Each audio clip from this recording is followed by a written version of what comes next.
Yo mga boss ko, bagong ligo eh. Ako nga pala iaalis muna at inutusan ako ng aking ate. Yon, may bilin pa sa akin eh, naman din niya. Ay siya, tayo aalis muna. At yon, nadin na sa munisipyo. Boss TJ, pipindot muna din eh. Pumis eh. Yon, tayo naman ipalis na uli. Papuntang 7-Eleven at magpapaload ng wifi.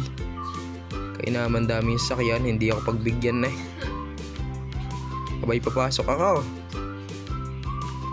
Na, pinalusot na tayo. Nadinin na tayo sa 7-Eleven. Yun. At pabalik na uli. Ay siya, tayo muna yung maglulume. Sa lakas ng hangin ay nilalamig na. Chichibog na naman si bossing. Busog. Dining ay o-order na ng isang jambulume.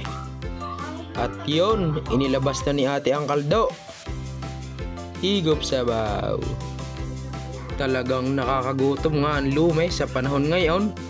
Tapos may kalamansi at tuyo, may sibuyas pa. Talagang panalo. Siya, ating titikman na ang lume. First bite ay talagang ayos mga boss.